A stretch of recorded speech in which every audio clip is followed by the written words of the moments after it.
Assalamualaikum warahmatullahi wabarakatuh. Perkenalkan, nama saya Jurana dari kelas keperawatan A, jurusan S1 keperawatan, akan menjelaskan mengenai apa itu pneumonia.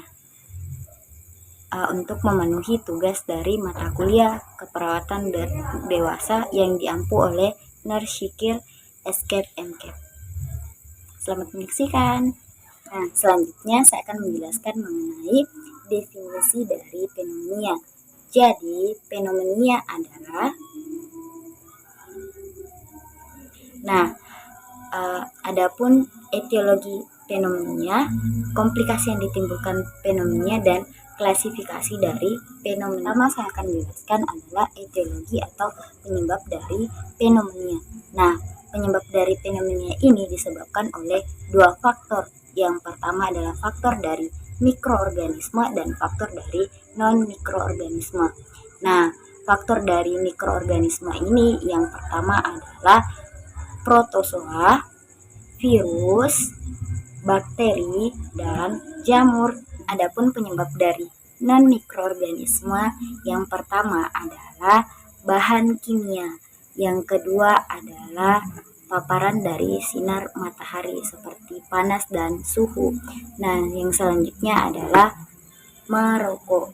Dan yang terakhir adalah dari debu-debuan, polusi, dan bau-bauan. Nah, selanjutnya saya akan menjelaskan mengenai apa sih komplikasi dari pneumonia. Pneumonia umumnya bisa diterapi dengan baik tanpa menimbulkan komplikasi. Akan tetapi beberapa pasien, khususnya kelompok pasien risiko tinggi, mungkin mengalami beberapa komplikasi. Seperti yang pertama adalah bakteremia, yang kedua adalah abses paru, yang ketiga adalah efusi pleura, dan yang terakhir adalah kesulitan bernafas. Klasifikasi pneumonia berdasarkan anatomi dan etiologinya ataupun klinik ataupun lingkungan. Nah, klasifikasi pneumonia berdasarkan anatominya yang pertama adalah pneumonia lobaris, yaitu terjadi pada seluruh atau sebagian besar dari lobus paru. Selanjutnya pneumonia bilateral atau ganda apabila kedua paru terkena.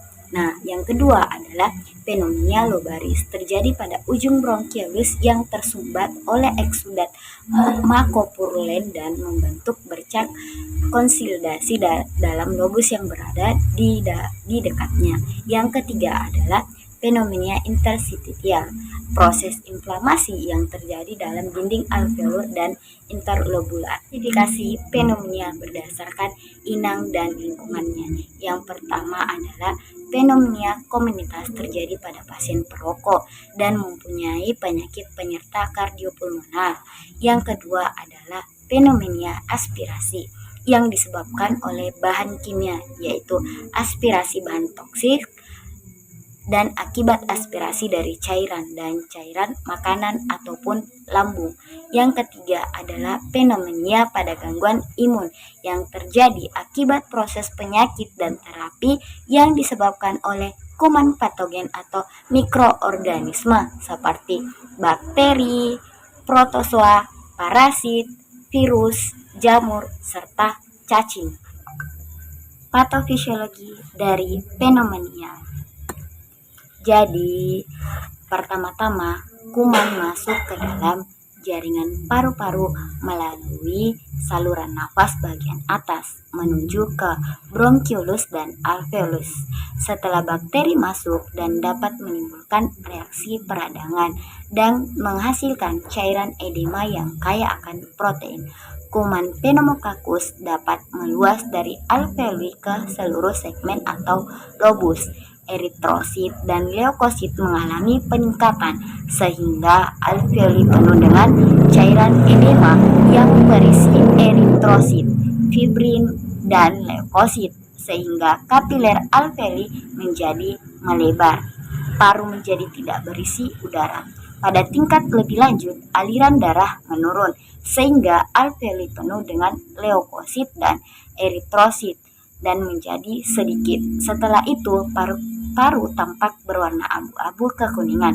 Perlahan sel darah merah yang akan masuk ke alveoli menjadi mati dan terdapat eksudat pada alveolus, sehingga membran dari alveolus akan mengalami kerusakan yang dapat mengakibatkan gangguan proses difusi osmosis oksigen dan berdampak pada penurunan jumlah oksigen yang dibawa oleh darah. Secara klinis, penderita mengalami pucat sampai dengan sianosis.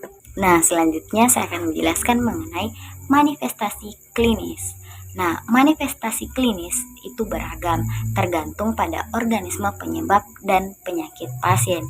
Yang pertama, ada yang menggigil mendadak dan cepat berlanjut menjadi demam.